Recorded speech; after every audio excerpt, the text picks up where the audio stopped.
우리가 지난해 마지막 주일부터 지금까지 부흥을 다루고 있습니다. 제가 부흥에 대해서 설교하는 이유는 단지 여러분에게 부흥이 무엇인지를 알려드리고자만 하는 것이 결코 아닙니다. 또는 과거의 역사 속에서 일어났던 이 놀라운 이적적 사건들을 마치 박물관에 진열된 여러 유물처럼 전시하기 위한 것도 아닙니다. 과거의 역사 속에서 일어났던 일들을 여러분들이 들으면서 와, 정말 대단했구나. 그때는 그랬구나. 감탄이나 하고자 부흥에 대해서 말하는 것이 결코 아닙니다. 제가 이것을 말하는 이유는 단 한 가지 때문입니다.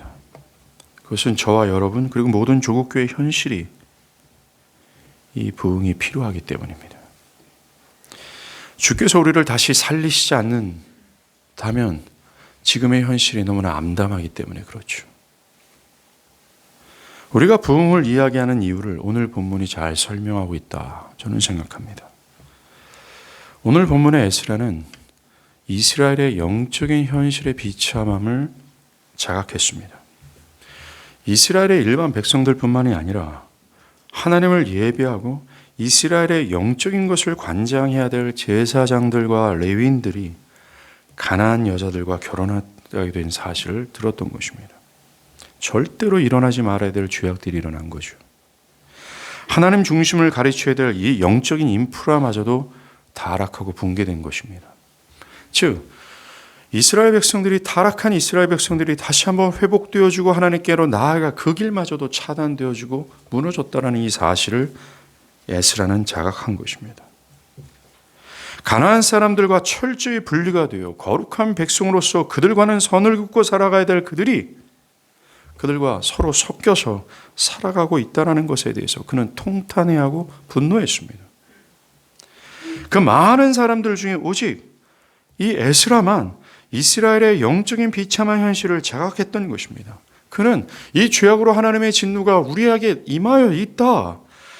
이대로의 상태에서는 안 된다는 것을 직감했던 것입니다. 그래서 그는 속옷과 겉옷을 찢고 머리털과 수염을 뜯으며 기가 막혀 했습니다. 이것은 하나님의 영광을 위한 슬픔이었어요. 하나님의 영광을 모독한 죄악에 대한 분노였습니다. 지금 그는 이대로 있어서는 안 된다는 어떤 다급함이 있었습니다. 그래서 그는 두 손을 들고 하나님께 주께서 우리를 다시 살리사라고 간구하기 시작했습니다. 에스라가 성전 앞에서 울며 기도할 때 하나님의 말씀이 이스라엘에게 임했고 그 말씀으로 자신의 죄를 자각한 자들이 두려워하며 에스라 앞에 모이기 시작했습니다. 그들은 에스라와 함께 통곡하며 회개하기 시작했죠. 더 나아가 이방 여자들과 결혼한 이 모든 것들을 다시 되돌리기 시작했던 것입니다. 삽시간에 일어났던 대변혁의 부흥이었습니다. 우리가 부흥에 대해서 이야기하는 이유는 오늘날의 현실이 우리가 방금 전에 이야기한 이스라엘과 같은 상황이기 때문에 그렇습니다. 세상과는 차별된 어떤 사고를 가져야 될 그리스도인들이 세상과는 전혀 다른 삶의 가치관과 삶의 방향성을 가지고 살아가야 될 그 거룩, 구별된 하나님의 백성들이 세상의 정신에 따라 살아가는 것이 오늘날의 현실입니다.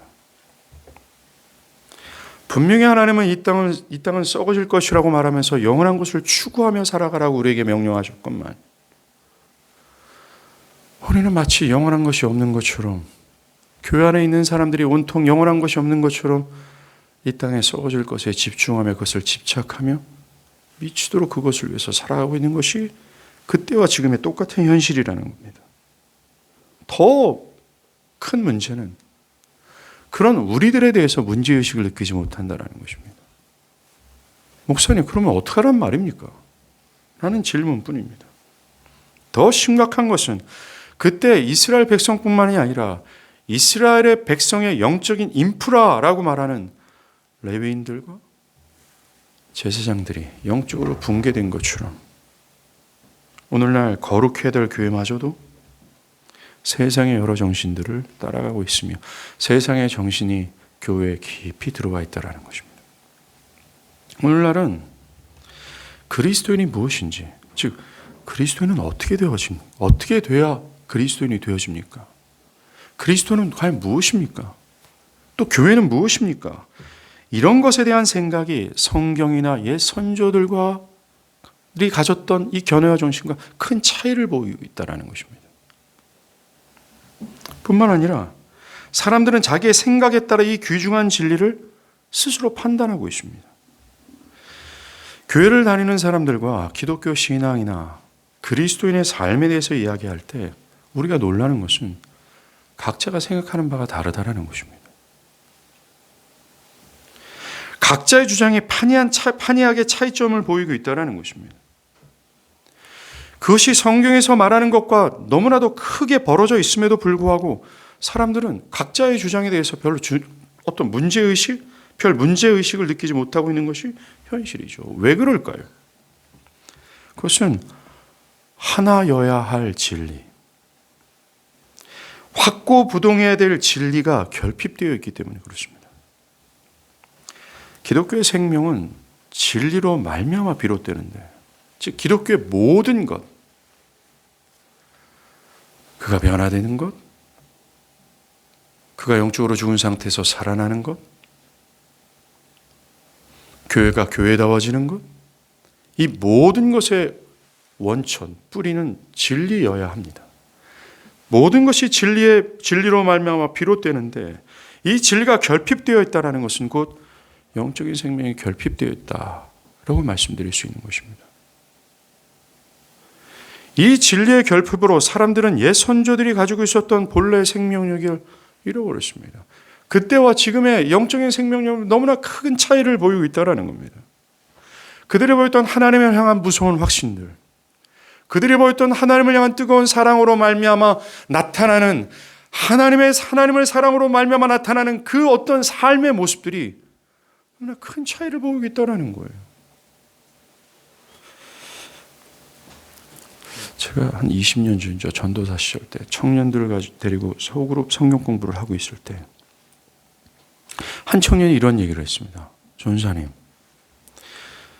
우리가 지금 보고 있는 이 사도행전에 있는 교회와 지금의 교회가 너무나 큰 차이를 보이고 있는 것 아닙니까? 그래, 그런 것 같다. 이게 왜입니까? 제 생각에는 둘 중에 하나가 잘못된 것이 분명합니다. 라는 이야기를 들었습니다.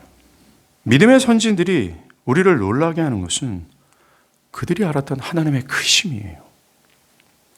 살아계신 하나님에 대한 확신, 하나님이 전능하시다라는 확신, 그 확신으로 인해 나타나는 그들의 삶의 모습이었습니다.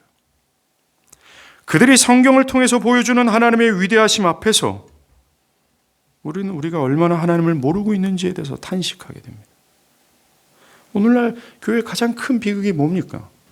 하나님을 아는 지식을 버렸다라는 것입니다. 하나님의 뜻은 땅에 떨어졌고 하나님의 뜻을 순종하고자 하는 거룩한 몸부림을 찾아보기 힘듭니다. 오늘날 교회에서 하나님은 매우 보잘것없는 존재로 전락되어 있어요. 그래서 우리는 로마서 1장 하나님의 진노가 머물러 있는, 하나님의 진노의 상태에 있는 사람들의 모습을 그대로 표출해주고 있습니다. 뭡니까? 하나님의 영광을 썩어질 것으로 쉽게 바꿔가고 있습니다.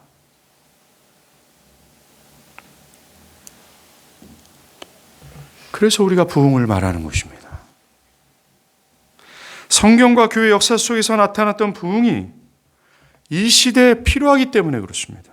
뿐만 아니라 저 개인적으로는 여러분 마음속에 에스라와 같이 무너진 하나님의 영광에 대한 슬픔과 분노, 이래서는 안 된다는 어떤 긴급하고 이 시급한 문제를 갈망하고 또 이 시급한 문제를 위해 기도하고자 하는 마음이 부릿듯 일어나기를 바라는 마음으로 이 부흥에 대해서 이야기하고 있는 것입니다. 왜요? 역사적으로 이러한 부흥만이 무기력한 교회를 깨우는 유일한 수단이었습니다. 회생 불가능해 보이는 상태에 있었던 교회가 일어날 수 있었던 것이 부흥이었기 때문에 그렇습니다.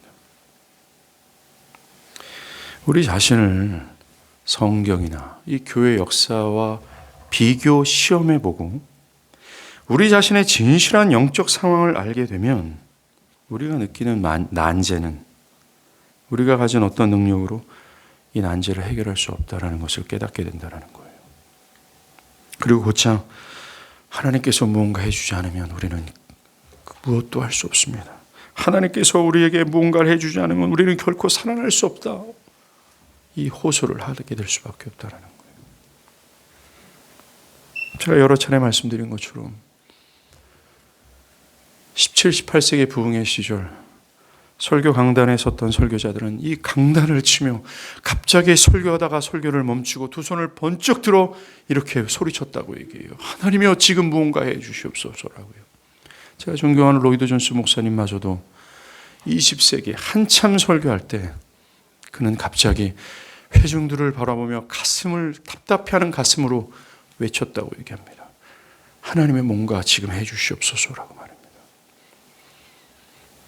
오늘 주제와 벗어난 얘기지만 설교는 단순히 어떤 정보를 여러분들께 전달하는 수단이 아닙니다. 설교는 여러분들과 커뮤니케이션하는 시간이 결코 아닙니다. 설교는 하나님의 영광이 거침없이 드러나는 것이고 그 거침없이 드러나는 하나님의 영광으로 여러분들이 압도되어지고 그 압도된 그 사이에 하나님의 성령이 무언가 일하는 시간이 바로 설교라는 거예요. 저는 그러한 설교하는 것 또는 그런 설교 현장을 맛을 보고 싶습니다. 우리가 듣고 있는 설교는 아직 역사적 설교가 보여줬던 그 영광스러움에 미치지 못하고 있다는 것도 지금의 안타까운 현실이라는 거죠.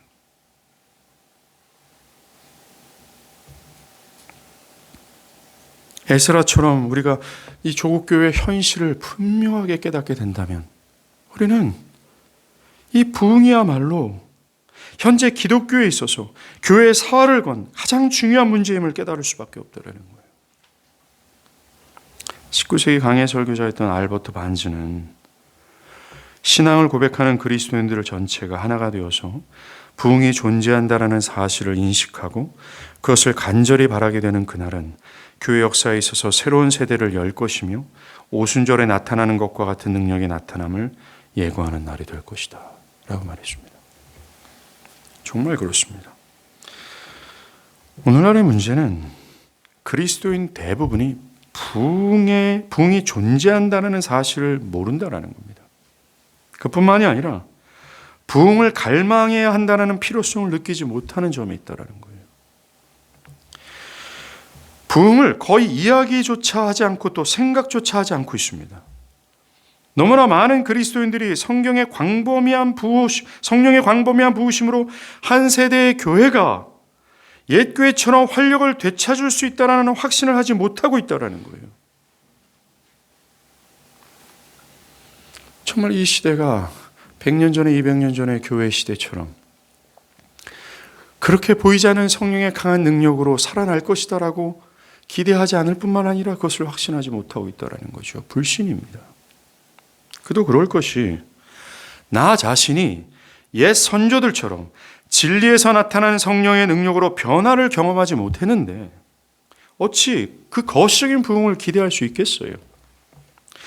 허물과 죄로 완전히 죽어서 하나님의 뜻을 따를 수도 없고 따르려 하지도 않았던 나 자신이 급진적인 하나님의 성령의 역사로 하나님을 이 세상에서 가장 달콤하게 여기는 그 변화를 맛보지 않았는데 어찌 전 세대의 교회가 일순간에 하나님으로 돌이키는 그 역사를 기대할 수 있겠냐는 거예요.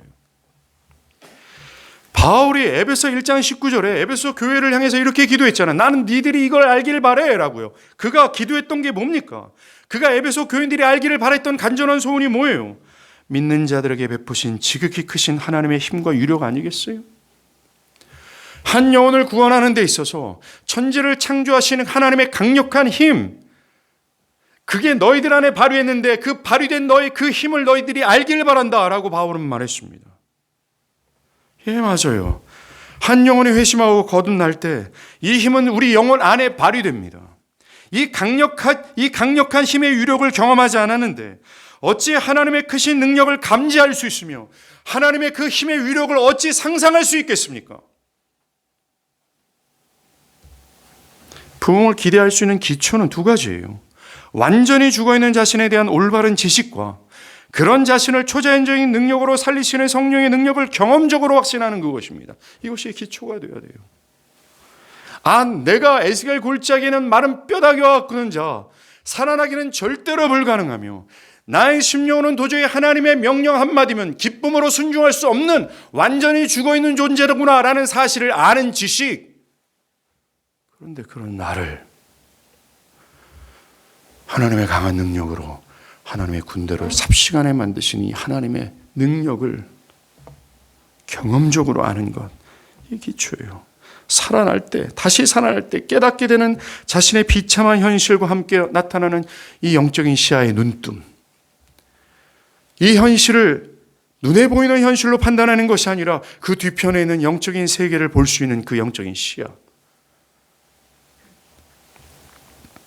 그것이 없는데 또 그때 보고 맛봤던 하나님의 크심, 하나님의 영광.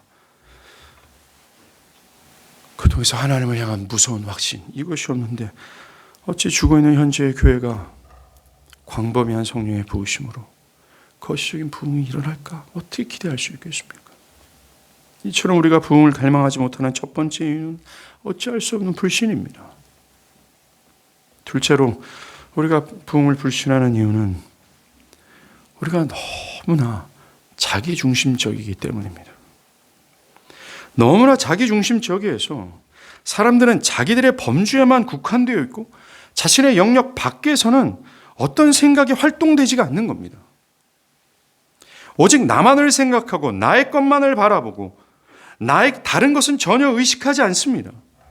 나의 영역 밖에 있다고 여기는 우리 교회나 조국교회 현실이나 그리고 그것들이 다시 살아나야 된다는 이타적인 생각이 활동이 안 되는 거예요.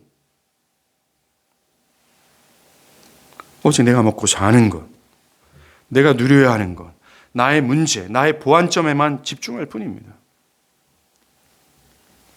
신앙을 한번 생각해 보세요. 신앙을 할 때도 사람들은 교회로서의 신앙을 생각하지는 못하고 있습니다. 오직 개인에만 집중하고 있죠. 하나님께서 우리를 구원하실 때 우리가 그리스도의 교회가 되었기에 구원하시는 거예요. 우리가 교회와 한 몸을 이루었기에 우리를 교회로서 구원을 하시는데 사람들은 전혀 이것을 의식하지 않습니다. 그저 나만의 신앙, 나만의 구원에만 집중하고 있는 거죠. 나와 한 몸을 이루고 있는 그 어떤 교회들, 조국교회 전체가 바로 나고 그 교회가 바로 나예요. 내가 그 교회입니다. 주께서 우리를 다시 살리사 할 때 바로 우리는 그들이 아니라 우리예요. 근데 이런 의식이 전혀 없다라는 것입니다. 이타적인 생각이 돌아가질 않는 거예요. 철저히 자기중심이라는 것입니다. 내가 헌신해서 교회를 세워야 되는 희생을 고려하지 않습니다. 심지어 이런 부흥에 대한 설교를 들어도 이런 와중에도 나 개인이 누려야 될 부흥에만 관심이 있을 뿐이라는 거예요. 부흥이 말하고자 하는 광범위한 성령의 부으심에 대해서는 생각이 미치지 못하고 있습니다. 철저히 신앙이든 삶이든 다 개인화되어 버렸어요. 성경을 읽을 때에도 매우 주관적인 관점을 가지고 있습니다. 성경이 나의 삶에 어떤 유익을 주는가 하는 의도로 성경을 바라보고 있습니다. 성경이 과연 하나님이 어떤 일을 행하셨는지 또는 하나님의 궁극적인 뜻이 무엇인지를 알고자 하는 의도로 성경에 접근하지 않아요. 여러분들, 성경은 내 작은 문제를 다루는 책이 아닙니다. 성경은 하나님의 영광을 계시한 책이에요. 그것을 위해서 하나님의 역사는 기록되어 있습니다. 그 기록된 역사를 통해서 하나님은 당신의 영광, 위대하심을 드러내고자 하고 그것을 읽는 독자들은 그 계시로 드러난 하나님의 위대하심과 영광을 보면서 와우! 하고 놀라는 거예요. 하나님의 하나님 되심에 탄성을 자아내도록 성경은 우리를 위해서 기록된 겁니다.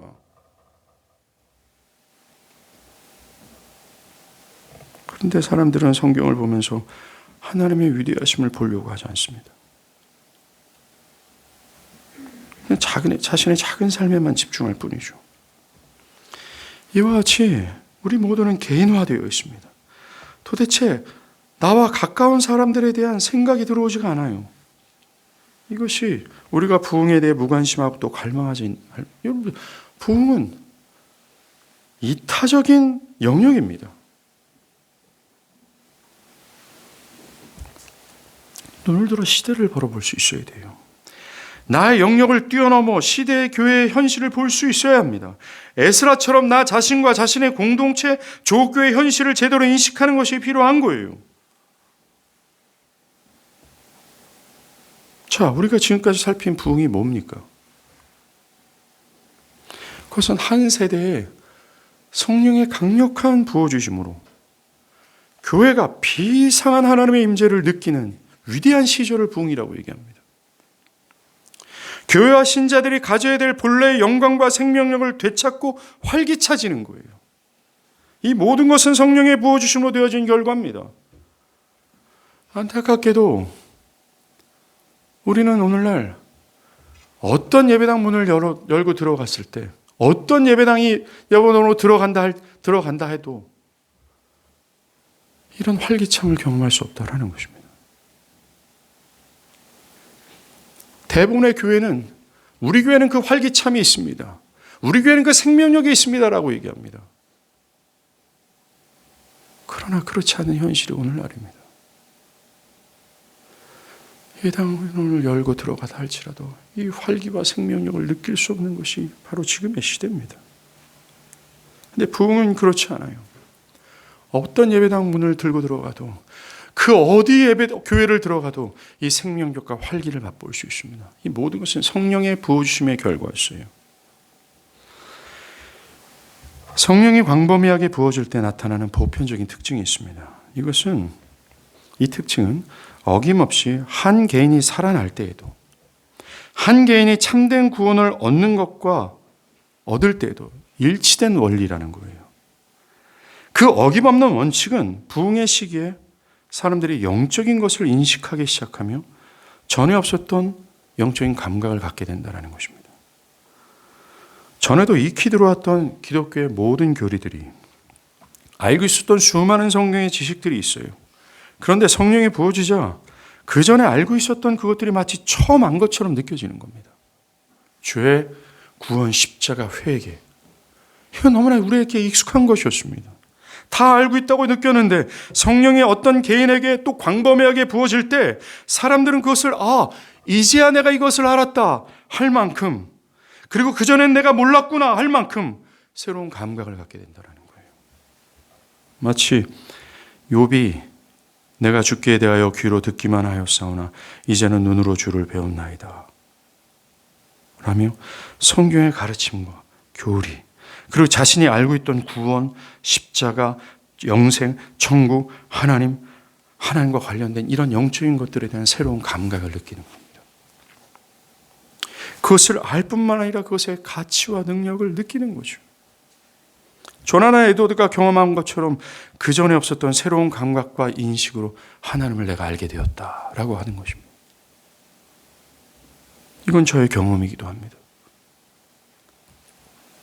이렇게 하나님의 영광에 대해 눈을 뜨게 된 그들에게 나타나는 첫 번째 결과, 영적인 것을 진정으로 느끼게 된 자들에게 나타나는 이 첫 번째 결과가 무엇입니까? 우리는 잘 압니다. 그것은 자신의 비참한 현실을 깨닫는 것이었어요. 오늘 본문의 에스라처럼 말입니다. 성령께서 한 사람 또는 한 세대에 부어질 때 그들은 자신이 할 말 없는 죄인이라는 사실을 깨닫고 입을 다물어 버립니다. 이사야처럼 화로다 나여 망하게 되었도다. 나의 입술이 부정한 사람이요 입술이 부정한 백성 중에 거하면서 만군의 여호와이신 왕을 배웁나이다 라고 하면서 하나님 앞에서 자신이 어떤 존재인지를 처절하게 깨닫게 되는 거죠. 그 뒤에 뒤따르는 것이 뭡니까? 죄에 대한 매우 큰 두려움, 무서운 죄책감을 느끼게 되는 거예요. 부흥의 때에는 이처럼 사람들이 하나님 앞에서 자신이 죽어마땅한 존재라는 사실을 깨닫는 거예요. 자신이 본래 비열하고 부정하며 무거치하다는 것을 절절히 느끼게 되는, 즉 본래 자신을 아는 지식을 분명히 한다라는 겁니다. 그전에는 알 수 없었습니다. 그전엔 교회를 들락거렸고 기독교에 대해서 얘기를 했었고 나름대로 예배를 드렸고 나름대로 내가 하나님을 향한다라고 했다라는 겁니다. 근데 성령의 한 개인에게 또한 광범위하게 부어질 때 그 부흥의 시에는 기필코 뒤따르는 것이 바로 이거라는 겁니다. 자신이 어떤 존재라는 것을 분명히 깨닫게 되는 거예요. 자신의 상태와 상황이, 자신의 위치가 어떠한지를 처절하게 느끼며 그 죄에 대한 두려움으로 그를 성령 몰고 간다라는 거예요. 이것은 한 사람이 그리스도인이 되는데 동일한 원리입니다. 그래서 로이드 존스 목사님, 이런 죄 자각이 없는 사람들은 진정한 교회가 될 수 없다라고 말했어요. 그들은 자신이 처한 상황에 영원한 형벌에 자신이 직면해 있다는 것을 압니다. 하나님의 무서운 진노 아래 있다는 것을 인식하고 주여 내가 진짜 죄인입니다. 내가 어떻게 해야 됩니까? 내가 정말 하나님의 은혜를 부어주시면 안 돼. 이 기도를 드리게 되는 거예요. 진짜 내가 회심을 하지 않았구나. 내가 구원을 진짜 받지 않은 거짓된 신자구나. 나는 하나님의 형벌을 받기에 마땅한 자임을 알게 되는 겁니다. 오늘 본문에 이스라엘처럼 자신이 지금껏 살았던 삶의 방식, 삶의 방향성 등등이 총체적으로 죄였으며 부끄럽기 짝이 없다는 사실을 그제서야 깨닫게 되는 거예요. 자신의 비참한 현실이 있는데, 자신이 죄악의 꼴짜기 안에 있는데, 자신은 마른 뼈다귀와 같은데 우리는 앉아서 기독교를 논하고 있고 교회를 논하고 있다는 거예요. 자신은 죽어 있어서 하나님의 형벌 앞에 직면하고 있는데 하나님의 사랑이 어쩌다느니 교회가 어쩌다느니 얘기하고 있다는 겁니다. 이것이 얼마나 우스꽝스러운 모습이에요. 근데 부흥회 때 사람들은 알게 된다는 거예요.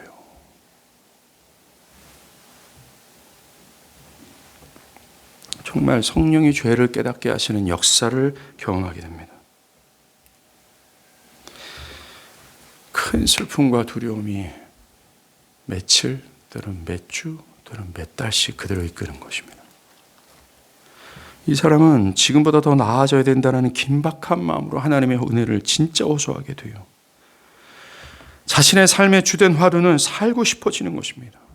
자신의 정말 영원한 것, 이 영적으로 살아나기를 정말 갈망한다는 거예요. 어떻게 해서든지 이 지긋지긋한 죄가 내 안에서 떨어져 이 죄악에서 벗어나고 싶어 하는 겁니다. 정말 이 사람의 귀는 진짜 열리기 시작하는 거예요.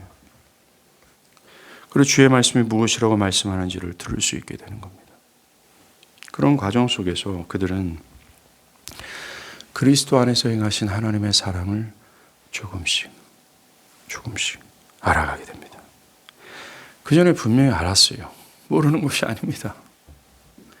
또 안다고 했지만 솔직히 나는 그 그리스도 안에서 행하신 하나님의 사랑에 전율하지 못했고 그 사랑이 나를 변화시켜서 그 사랑이 나의 삶을 이끌지 못했습니다.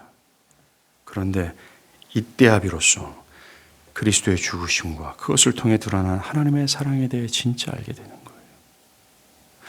거예요. 내가 죽게 되었구나 라고 절망하고 가슴을 쓸어낼 때,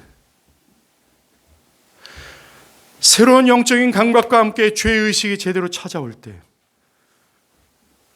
그제서야 선조들이 말했던 하나님의 사랑에 전율하고 그 하나님의 사랑이 나를 변화시키고 나의 삶의 중심이 되어 나를 이끌기 시작하는 것입니다.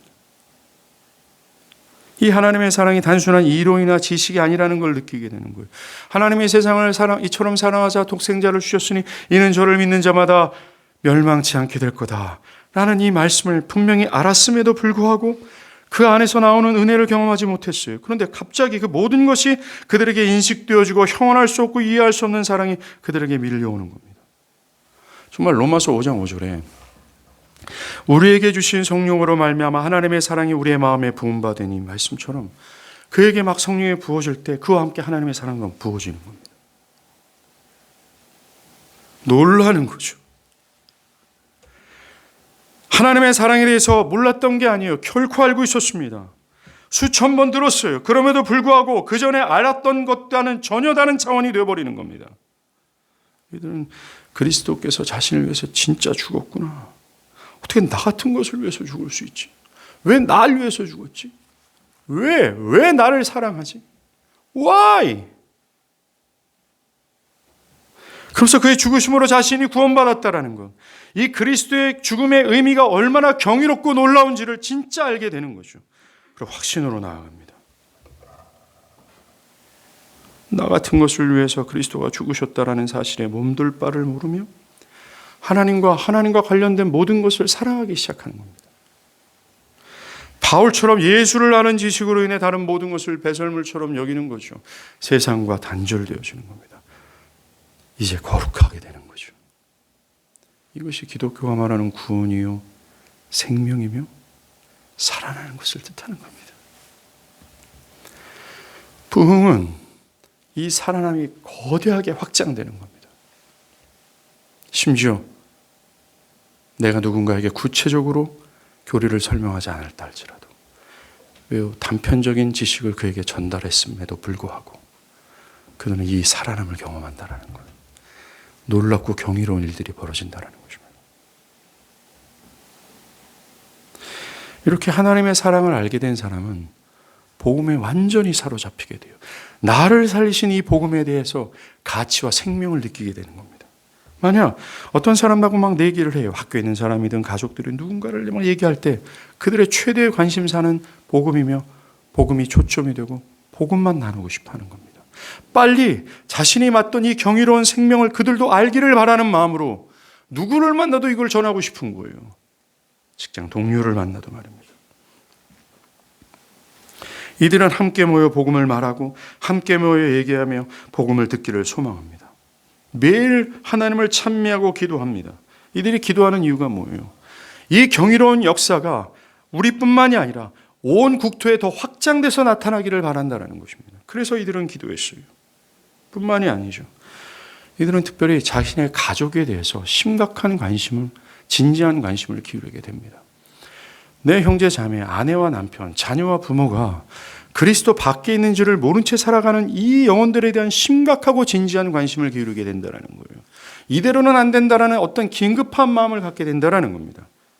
그래서 그들에게 복음을 말하고 뭔가 강권하고 싶은 어떤 긴박한 마음을 갖게 된다는 겁니다.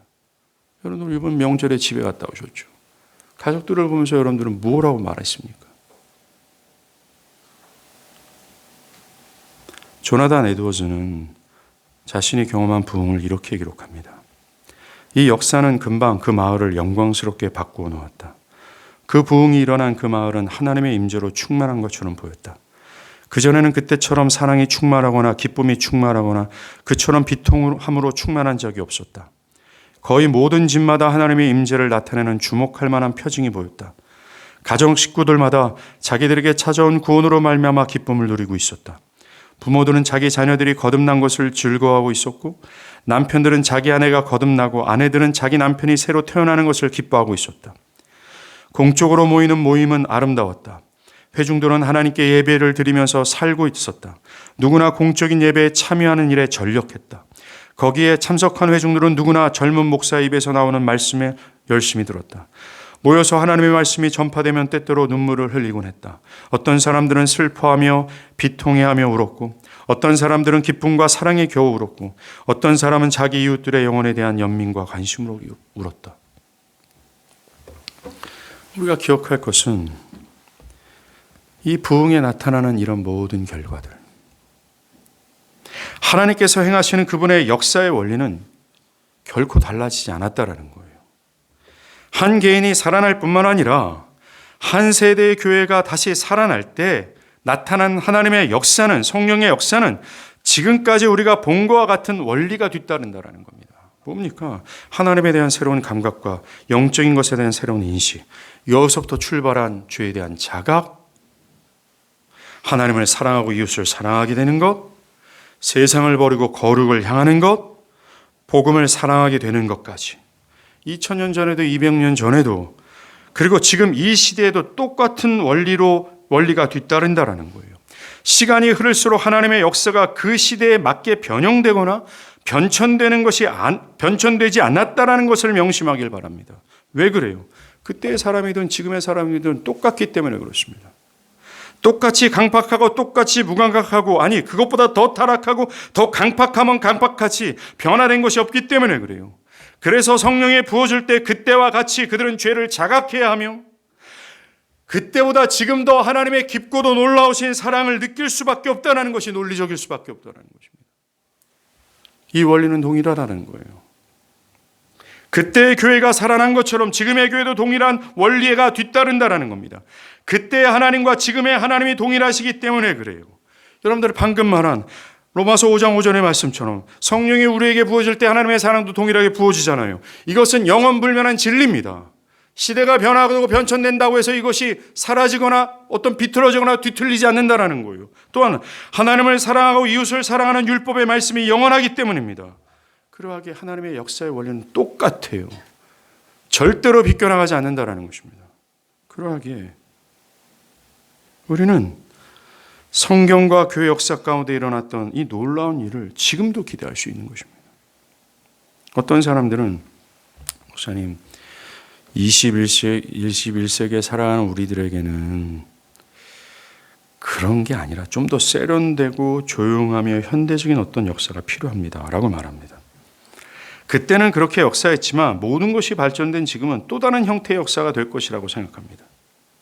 그렇게 극단적이고 우울하고 열광적인 것은 21세기의 사람들과 어울리지 않습니다.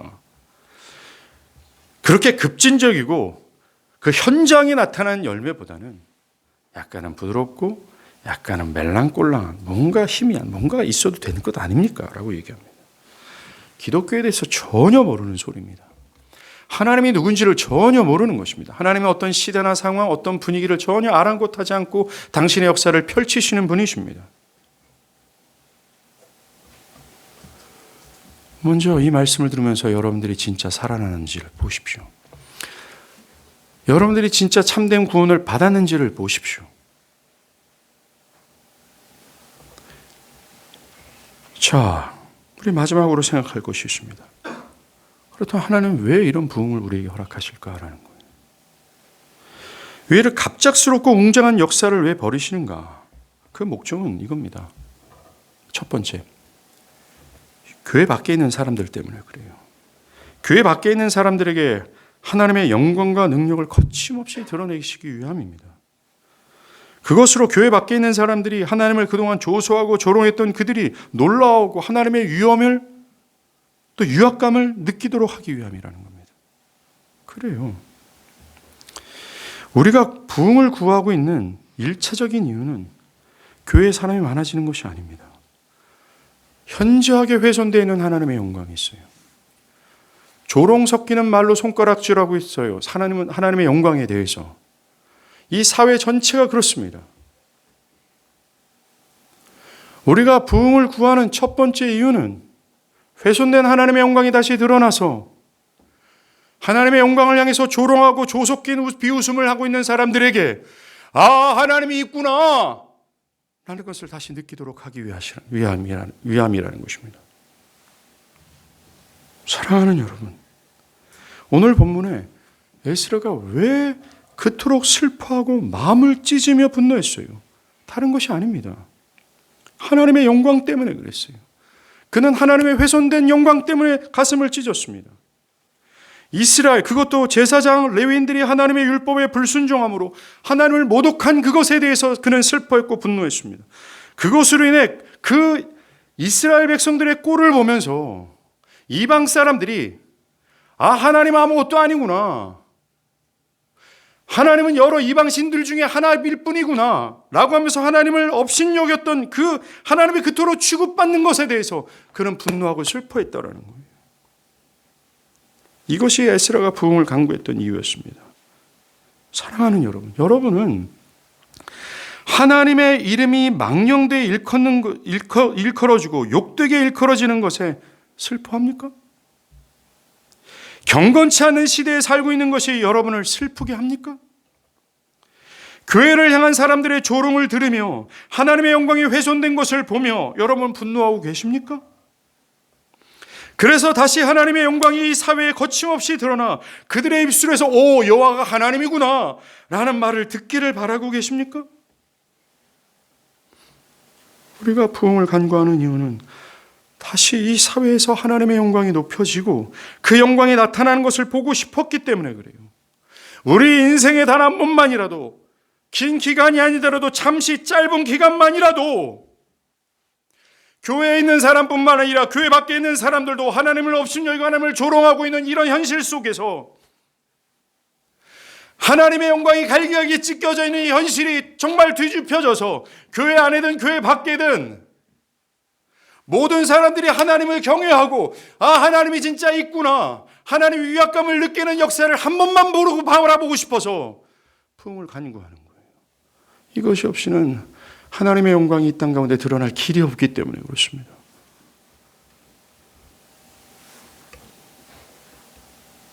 나의 삶에서 무너져 있는 하나님의 영광을 보고서 우리도 분노를 느껴야 되는 것이 마땅합니다. 그리고 부흥은 분명히 이 목적을 성취해요.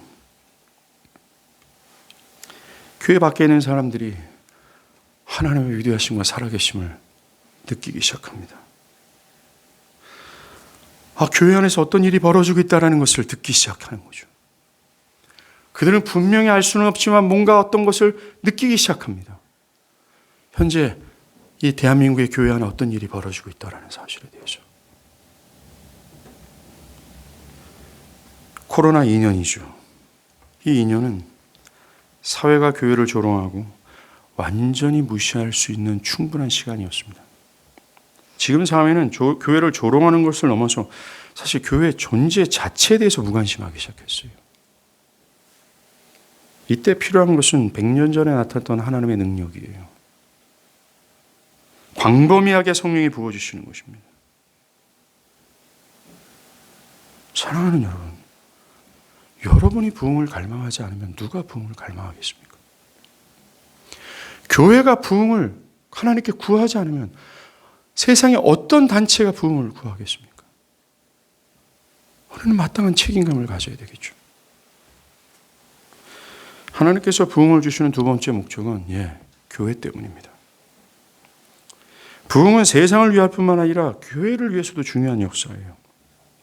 부흥은 하나님을 아는 지식을 버림으로 하나님을 경외하지 않았던 교회에게 하나님의 위대함을 드러내는 역사입니다.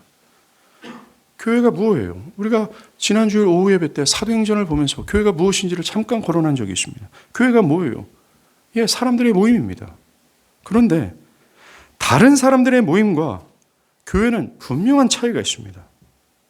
교회들도 사람들의 모임입니다. 그러나 교회에는 그 이상의 것이 있고 또 다른 요소가 있어요. 교회가 모일 때는 언제나 보이지 않은 능력이 임했습니다. 인간의 말로는 도저히 설명할 수 없는 이상한 일들이 일어났습니다. 사람들이 모여 있었고 또 무엇을 하지만 거기에는 무엇인가 침범해서 모든 것을 뒤집어 놓았다라는 거예요. 이게 교회입니다. 사도행전에서 교회가 모일 때 이 요소가 사람들의 사이에 나타났고 능력으로 발휘됐습니다. 오순절날 어떤 일이 일어났습니까? 그때 사람들은 바락방에 모였어요. 10일 동안 계속 모였습니다. 만약 이게 단순히 인간적인 모임이라면 그것은 아무 일도 벌어지지 않았을 것입니다. 그런데 교회가 모였을 때 호련히 어떤 일들이 나타났지 않았습니까? 호련히 급하고 강한 바람 같은 소리가 있어 그 어떤 힘이 발휘되기 시작했습니다. 이처럼 교회는 보이지 않지만 실제하는 어떤 분명한 역사하는 힘이 있어요. 이게 뭡니까? 하나님과 그의 능력이에요. 교회가 영적으로 죽고 결핍의 상태에 있을 때는 이 능력을 경험하지 못할 뿐만 아니라 교회는 이것을 인지하지 못합니다. 또 당연히 이 능력을 확신하지 못해요. 오늘날 이 능력을 확신하지 못한 결과 교회는 뭘 하고 있습니까? 교회당에 사람을 채우고자 세상의 여러 가지 것들을 다 수용하고 그것을 사용하고 있지 않습니까? 하나님이면 된다. 하나님은 충분한다는 확신이 교회에서 사라졌습니다. Why? 교회만이 가지고 있는 보이지 않는 실제 그 능력, 그 하나님과 하나님의 능력을 불신하기 때문에 그래요. 그런데 부흥이 있을 때 하나님은 이 영광스러운 사실을 교회에다가 각인시켜 주십니다. 하나님은 실제로 살아서 복음을 듣고 있는 사람들의 죄를 자각해 하시고 아주 완고한 사람들이 자기를 부인하고 하나님을 지상 최고의 즐거움으로 삼게 되는 변화를 일으키는 거예요. 급진적이고 상상할 수 없는 일들이 벌어지는 겁니다. 하나님이 친히 교회에 개입하셔서 어떤 일들을 일으키시는 거예요. 그것을 통해 교회는 하나님의 능력을 체감하게 되는 거예요. 그동안 확신하지 못했던 하나님이 살아계시고 전능하시다는 것에 대한 확신을 갖게 되는 겁니다. 그래서 교회는 지금껏 어떤 조직, 세상의 심리학, 마케팅과 같은 인간의 자구책을 의지해서 뭔가를 하고자 했지만 그 모든 것을 버리고 하나님이 신뢰하는 만한 분이구나. 하나님만 의지하게 되는 겁니다. 정말로 교회가 하나님의 능력을 안다면, 그것을 그리고 확신한다면 그 어떠한 문제도 큰 문제거리가 결코 될 수 없습니다. 교회는 용맹스러울 수밖에 없으며 세상을 아쉬워하지 않게 될 거예요. 오늘 본문이 우리에게 교훈을 주는 마지막은 부흥은 언제나 절망의 시기에 찾아왔다라는 것입니다. 오늘 본문을 상상해 보세요. 절망이었습니다. 끔찍스러운 타락이었어요. 완전히 끝이었어요. 이처럼 역사적 부흥의 기록을 가만히 보면 그 부흥을 경험한 사람들은 언제나 자신들의 전적인 무능력을 인지한 지점에서 부흥을 맛봤습니다. 개인적으로 자신이 죄로 인해 자신을 구원할 지혜와 힘이 없다는 사실로 그들은 절망했었어요. 국가적 부흥이 임할 때도 마찬가지였습니다. 교회마다 자신의 비참한 현실을 깨닫고 이 현실을 우리의 힘과 지혜로는 어떻게 할 수 없다라는 것을 절절히 느꼈던 그 순간이었어요. 그래서 그들은 결국 무릎을 꿇을 수밖에 없었다라는 것입니다. 그리고 하나님 뭔가를 해 주십시오라는 거예요. 언제나 부흥의 역사는 이러한 순간에 임했습니다. 그래서 오늘날 부흥이 임할 수 있어요. 왜요? 지금도 그때처럼 절망적이기 때문에 그렇습니다. 끔찍스러운 타락에 있기 때문에 그래요. 그래서 하나님의 당신의 영광과 능력이 거침없이 드러나는 부흥이 필요하기 때문에 그렇습니다. 조롱하는 이들에게 당신의 영광을 알리는 것이 필요한 시대이기 때문에 그래요. 교회가 할 수 없고 또 교회 또한 하나님을 확신하지 못하는 지경에 이르렀기 때문입니다. 그래서 우리는 소망을 가질 수 있어요. 왜냐하면 부흥은 이럴 때 임했기 때문에 그렇습니다. 우리에게 현재 필요한 것은 바로 나와 우리의 절망적인 상태를 깨닫고 에스라처럼 무릎을 꿇는 겁니다. 주께서 우리를 다시 살려주십시오라는 탄원이 필요한 거예요. 하나님께서 무언가 해주지 않는다면 도대체 이 상황을 타개할 수 없다는 것을 느끼며 하나님을 구하는 것입니다. 만약 여러분이 하나님을 구한다면 하나님은 여지없이 우리의 기도에 응답하셔서 당신의 영광을 나타낼 거예요. 거침없이. 그리고 이 사회는 하나님의 위엄을 느끼게 될 것이며 교회는 하나님을 향한 무서운 확신으로 결집하게 될 겁니다. 그리고 교회마다 보이지 않는 실제 그 힘이 발휘되기 시작할 거예요. 이 영광의 시대를 구하길 바랍니다. 기도하겠습니다.